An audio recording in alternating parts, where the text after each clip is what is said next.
नमस्कार साथियों, आपका स्वागत है आपका छोटा सा चैनल बिहार बोर्ड ऑब्जेक्टिव वाला पर। तो आज आप लोग पढ़ने वाले हैं हिंदी चैप्टर 1 गद्यखंड का, जो कि 12th क्लास का है। तो आप लोग शुरू से अंत तक वीडियो पर बने रहेंगे और अच्छा लगे वीडियो तो लाइक और सब्सक्राइब कीजिएगा और अपने दोस्तों में शेयर कीजिएगा। जैसे कि आप लोग देखे होंगे थंबनेल पर, आज हम लोग पढ़ने वाले हैं बातचीत निबंध, जो कि बालकृष्ण भट्ट के द्वारा लिखा गया था। बालकृष्ण भट्ट का जन्म कब हुआ था? 23 जून 1844 ईस्वी को। आपको एग्जाम में पूछेगा कि बालकृष्ण भट्ट का जन्म कब हुआ था, तो आप लोग मारिएगा 23 जून 1844 ईस्वी को, जो कि बालकृष्ण भट्ट का जन्म हुआ था। आगे देखते हैं। तो आगे है बालकृष्ण भट्ट का निधन कब हुआ था? तो 20 जुलाई 1914 ईस्वी को, जो कि एग्जाम में बार बार पूछता है। आगे है बातचीत क्या है? तो बातचीत एक ललित निबंध है। आगे देखते हैं। आगे है हमारा बालकृष्ण भट्ट का जन्म स्थान कहाँ था? तो इलाहाबाद, जो कि उत्तर प्रदेश में स्थित है। और जिसका पुराना नाम क्या है? पुराना नाम क्या है? प्रयागराज है। बालकृष्ण भट्ट का जन्म स्थान कहाँ है? तो इलाहाबाद उत्तर प्रदेश, जिसका पुराना नाम क्या है? प्रयागराज। और बालकृष्ण भट्ट के माता पिता का क्या नाम है? तो माता का नाम है पार्वती देवी और पिता का नाम क्या है? तो बेनी प्रसाद भट्ट। माता का क्या नाम है? तो माता का नाम है पार्वती देवी। क्या नाम है? पार्वती देवी। और पिता का नाम क्या है? बेनी प्रसाद भट्ट। आप लोग अगर शुरू से अंत तक वीडियो को बने रहेगा ना, तो आप लोग को एकदम याद करवा देंगे। माता का नाम क्या है? तो पार्वती देवी। पिता का नाम क्या है? बेनी प्रसाद भट्ट। बातचीत क्या है? तो एक ललित निबंध है। क्या है? ललित निबंध है। बालकृष्ण भट्ट का निधन कब हुआ था? तो 20 जुलाई 1914 ईस्वी को। और इनका जन्म कब हुआ था? तो 23 जून 1844 ईस्वी को। कब हुआ था? 1844 ईस्वी को। और बातचीत का लेखक कौन है? तो बालकृष्ण भट्ट है। आगे देखते हैं। बालकृष्ण भट्ट का प्रारंभिक शिक्षा किस विषय से हुआ था? तो संस्कृत विषय से हुआ था। किस विषय से इन्होंने प्रारंभिक शिक्षा ग्रहण किया था? तो संस्कृत भाषा से। आगे देखते हैं। आगे है बालकृष्ण भट्ट 1868 ईस्वी में प्रयागराज के मिशन स्कूल में एंट्रेंस की परीक्षा दिए थे।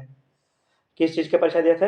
1868 ईस्वी में क्या बोलते हैं, एंट्रेंस की परीक्षा दिए थे। आगे है इनका वृत्ति, यानी वृत्ति का मतलब होता है काम या कार्य। जो इन्होंने जन्म से काम या कार्य किए थे उसके बारे में यहाँ पर है। वृत्ति का मतलब होता है। तो वृत्ति इन्होंने क्या क्या किया था? तो मिशन स्कूल में पढ़ाए थे। कब से कब? 1869 से 1875 ईस्वी तक। दूसरा इन्होंने क्या किया था? तो CAB स्कूल में भी पढ़ाए थे। किस विषय को? संस्कृत विषय को। कब? 1885 ईस्वी को। तो आपसे पूछेगा CAB स्कूल में कब पढ़ाए थे? तो 1885 ईस्वी में। कब? 1885 ईस्वी में। और जो मिशन स्कूल है उसमें कब से कब पढ़ाए थे? तो 1869 से 1875 ईस्वी तक, जो कि आप लोग डेट याद कर ले रहिएगा, पूछता है एग्जाम में।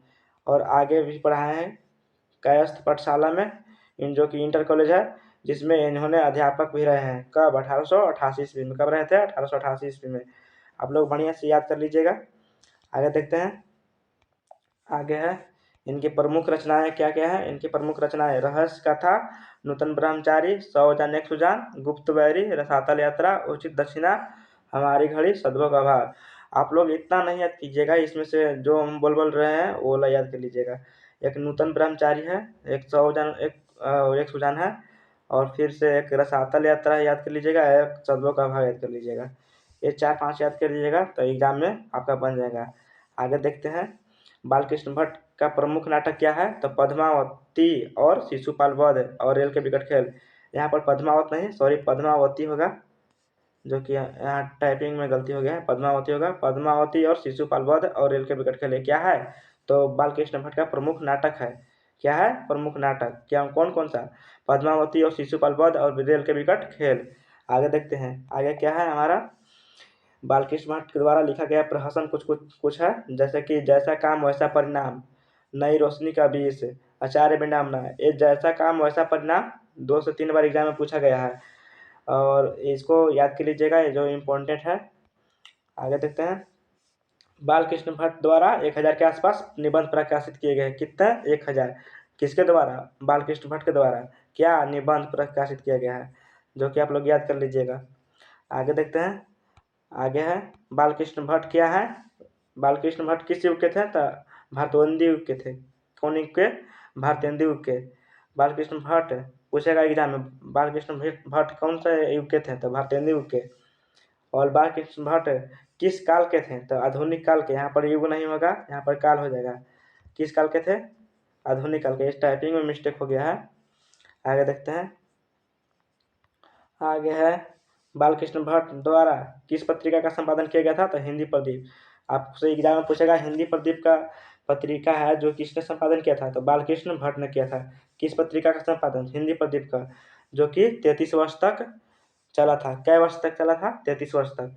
और इसका जो बालकृष्ण भट्ट ने हिंदी प्रदीप निकाला था, कब निकाला था? 1877 ईस्वी में निकाला था। कब निकाला था? 1877 ईस्वी में, जो कि आगे देखने के लिए मिलेगा, PDF में है। आगे देखते हैं। बालकृष्ण भट्ट के समकालीन कौन थे? तो साहित्यकार भारतेंदु हरिश्चंद्र, और दूसरा है नारायण मिश्र, प्रेमखन और राधाचरण गोस्वामी थे, जो क्या थे? बालकृष्ण भट्ट के समकालीन थे। कौन कौन? भारतेंदु हरिश्चंद्र, नारायण मिश्र और प्रेमखन और राधाचरण गोस्वामी। आपसे पूछेगा एग्जाम में कि बालकृष्ण भट्ट के समकालीन कौन कौन थे? तो साहित्यकार भारतेंदु हरिश्चंद्र, नारायण मिश्र, प्रेमखन, राधाचरण गोस्वामी। आप लोग बताइए तो कितना आप लोग याद किए हैं? बताइए। इनका माता का नाम क्या है? इनका माता का नाम पार्वती देवी। पार्वती देवी। इनका पिता का नाम क्या है? पिता का नाम क्या है? पिता का नाम क्या है? तो इनका पिता का नाम है बेनी प्रसाद भट्ट। बेनी प्रसाद भट्ट। आगे बताइए। इनका जन्म कब हुआ था? इनका जन्म 23 जून 1844 ईस्वी को हुआ था। 1844 ईस्वी को। इनका मृत्यु कब हुआ था? तो 20 जुलाई 1914 ईस्वी को हुआ था। 1914 ईस्वी को हुआ था। आगे देखते हैं। आगे क्वेश्चन देखते हैं। आप लोग को रिवीजन कराते रहेंगे पीछे से, ताकि भूलिएगा नहीं आप लोग। बालकृष्ण भट्ट ने हिंदी प्रदीप में पूरे अधूरे अनेक उपन्यास लिखे थे। किस में? हिंदी प्रदीप में क्या लिखे थे? पूरे अधूरे अनेक उपन्यास लिखे थे। आगे देखते हैं। बालकृष्ण भट्ट की तुलना अंग्रेजी साहित्य के निबंधकार एडिसन और स्टील से किसने किया था? तो आचार्य रामचंद्र शुक्ल ने। एग्जाम में पूछता है बार बार, आचार्य रामचंद्र शुक्ल ने किस व्यक्ति की तुलना एडिसन और स्टील से किया था? तो बालकृष्ण भट्ट की तुलना किए थे। किसने? आचार्य रामचंद्र शुक्ल ने। क्या? एडिसन और स्टील से बालकृष्ण भट्ट की तुलना किए थे, जो क्या है? अंग्रेजी साहित्य के निबंधकार थे। दूसरा अपने क्वेश्चन बोलते हैं। आगे क्वेश्चन है, भट्ट निबंधकार कितने खंडों में विभाजित है? तो 2 खंडों में विभाजित है। कितने खंडों में? 2 खंडों में विभाजित है। एडिशन के अनुसार असल बातचीत कितने व्यक्तियों में होता है? एग्जाम में हर एक बार पूछता है ये क्वेश्चन। ये मोस्ट इम्पोर्टेंट है। क्या है? Most important. आप लोग याद कर लीजिएगा। बालकृष्ण भट्ट द्वारा लिखा गया, बालकृष्ण भट्ट जो बातचीत का लेखक है, इसमें कहा गया है एडिशन के अनुसार असल बातचीत कितने व्यक्तियों में होता है? तो 2 व्यक्तियों में होता है। आगे देखते हैं। रॉबिन्सन क्रूसो एक जो कि मतलब आदमी थे, कितने वर्ष तक मुख्य नहीं देखे थे? तो 16 वर्ष तक मुख्य नहीं देखे थे। कितने वर्ष तक? 16 वर्ष तक। और इन्होंने सबसे पहले फ्राइडे के मुख से, फ्राइडे एक व्यक्ति हैं जिसके मुख से इन्होंने 16 वर्ष के उपरांत बोली सुने थे। इसका जवाब इन्होंने किस विषय में दिया था? तो जंगली विषय में दिया था। जंगली विषय में, मतलब जंगली भाषा में बोले तो। रविशंकर कृष्ण ने कितने वर्ष तक मनुष्य का मुख नहीं देखा था? तो 16 वर्ष तक। आप लोग याद कर लीजिएगा, जो कि एग्जाम पूछता है बार बार। रविशंकर कृष्ण ने पहली बार फ्राइडे के मुख से आवाज सुनी थी, जो कि अभी बतावे की है। आगे है, बेन जॉनसन के अनुसार जब तक मनुष्य बोलता नहीं तब तक उसका रूप का साक्षात्कार नहीं होता। किसके अनुसार रूप का साक्षात्कार नहीं होता जब तक मनुष्य बोलता नहीं है? तो बेन जॉनसन के अनुसार। ये भी एग्जाम पूछता है। और मोस्ट इम्पोर्टेंट क्वेश्चन जो कि नीचे है, आगे बता दिए थे। हिंदी प्रदीप नामक जो पत्रिका था जिसने बालकृष्ण भट्ट ने लिखे थे, वो कब प्रकाशित हुआ था? 1877 ईस्वी में लिखा गया था। फिर से एक बार रिविजन करा देते हैं। देखिए आप लोग,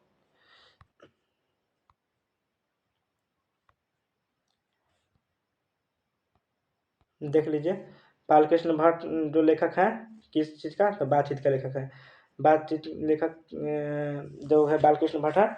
और इसका जन्म कब हुआ था? तो 23 जून 1844 ईस्वी को। कब हुआ था? 23 जून 1844 ईस्वी को।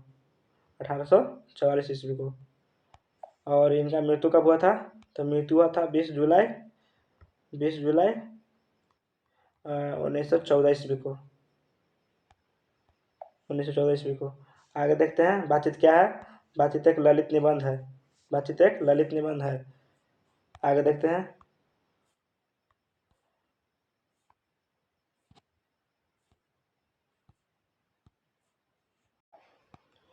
बातचीत क्या है? बातचीत एक ललित निबंध है। आगे देखते हैं, बालकृष्ण भट्ट का जन्म कब हुआ था? तो 1914 1844 ईस्वी में हुआ था। आगे देखिए, बालकृष्ण का जन्म कहाँ हुआ था? तो इलाहाबाद उत्तर प्रदेश में, जो कि पुराना राज्य प्रयागराज में है। उत्तर प्रदेश इलाहाबाद का पुराना नाम क्या है? प्रयागराज है। बालकृष्ण भट्ट का माता पिता का क्या नाम है? माता का नाम पार्वती देवी, पिता का नाम बेनी प्रसाद भट्ट। बालकृष्ण भट्ट का प्रारंभिक शिक्षा किस विषय में हुआ था? संस्कृत भाषा से। आगे देखते हैं, आपके शॉर्ट में लेंगे। बालकृष्ण भट्ट का प्रारंभिक शिक्षा किस विषय में होता है? संस्कृत भाषा से। बालकृष्ण भट्ट ने 1867 ईस्वी में किस स्कूल में पढ़ाए थे? तो प्रयागराज के मिशन स्कूल में एंट्रेंस की परीक्षा दिए थे, पढ़ाए नहीं थे, सॉरी, परीक्षा दिए थे एंट्रेंस का। इनका वृत्ति क्या क्या है? तो मिशन स्कूल में पढ़ाए थे 1869 से 1875 तक। और दूसरा CAB स्कूल में पढ़ाए थे, जो कि किस विषय को? संस्कृत भाषा को। कब? 1885 ईस्वी में। और तीसरा है कायस्थ पाठशाला में इंटर कॉलेज के अध्यापक भी रहे। कब? 1888 ईस्वी में। ये तीनों याद कर लीजिएगा। इनकी रचना प्रमुख कौन कौन सी है? रहस्य कथा, नूतन ब्रह्मचारी, सौजान एक सुजान, गुप्त बैरी, रसातल यात्रा, उचित दक्षिणा और हमारी घड़ी, सद्गुणों का अभाव। ये प्रमुख इनकी रचनाएं हैं। आगे देखते हैं, बालकृष्ण भट्ट के प्रमुख नाटक कौन कौन से हैं? पद्मावती है, और शिशुपाल वध, और रेल के विकट खेल। इनके प्रहसन कौन कौन से हैं? जैसा काम वैसा परिणाम, नई रोशनी का विष, आचार्य विडम्बना। बालकृष्ण भट्ट ने कितने मतलब कि निबंध लिखे थे? तो 1000 के आसपास निबंध लिखे थे। बालकृष्ण भट्ट किस युग के थे? तो निबंध जो कि भारतेंदु युग के निबंधकार थे। बालकृष्ण भट्ट किस काल के थे? तो आधुनिक काल के थे, आधुनिक काल के थे। आगे देखते हैं, बालकृष्ण भट्ट ने हिंदी प्रदीप नामक पत्रिका का संपादन किया था, जो कि 33 वर्ष तक चला था। किस पत्रिका का संपादन किया था? हिंदी प्रदीप। कितने वर्ष तक चला था? 33 वर्ष तक। बालकृष्ण भट्ट के समकालीन कौन कौन थे? तो साहित्यकार भारतेंदु हरिश्चंद्र, नारायण मिश्र, प्रेमघन और राधाचरण गोस्वामी थे, जो कि इनके समकालीन थे। किसके? बालकृष्ण भट्ट के। बालकृष्ण भट्ट ने हिंदी प्रदीप पूरे अधूरे अनेक उपन्यास लिखे थे। आगे देखते हैं, बालकृष्ण भट्ट की तुलना अंग्रेजी साहित्य के निबंधकार एडिसन और स्टील से किसने किया था? तो आचार्य रामचंद्र शुक्ल ने किया था। भट्ट निबंधकार कितने खंडों में विभाजित है? तो 2 खंडों में विभाजित है। एडिसन के अनुसार असल बातचीत कितने व्यक्ति में होते हैं? 2 व्यक्ति में होता है।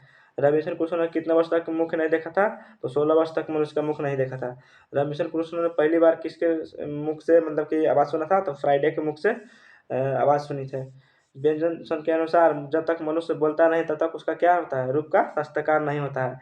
यह किसने कहा था? कि जब तक मनुष्य बोलता नहीं, जब तक उसका मुख का शास्त्रकार नहीं होता है, तब व्यंजन में। हिंदी प्रदीप नामक पत्रिका का संपादन कब हुआ था? 1877 ईस्वी में। अगर आप लोग को वीडियो अच्छा लगा हुआ तो लाइक कीजिएगा, एक अच्छा सा कमेंट कीजिएगा, ताकि अगले वीडियो में हम बढ़िया से और पढ़ाएँ। और अपने दोस्तों में ज़रूर से ज़रूर शेयर कीजिएगा। तो जो कि ये PDF हमने बताया था कि ये PDF फ्री में दे देंगे, तो इस नंबर पर आप लोग कमेंट कीजिएगा, मतलब मैसेज कर दीजिएगा, हम दे देंगे ये PDF फ्री में। 9771161321, जो कि मेरा नंबर है। व्हाट्सएप पर एक बढ़िया सा मैसेज कर दीजिएगा, सर PDF दे दीजिए, हम PDF दे देंगे फ्री में। और सारा सब्जेक्ट का PDF दे देंगे फ्री में। क्या दे देंगे? PDF फ्री में दे देंगे। और अपने दोस्तों में शेयर ज़रूर कीजिएगा और चैनल को सपोर्ट कीजिए। Thank you.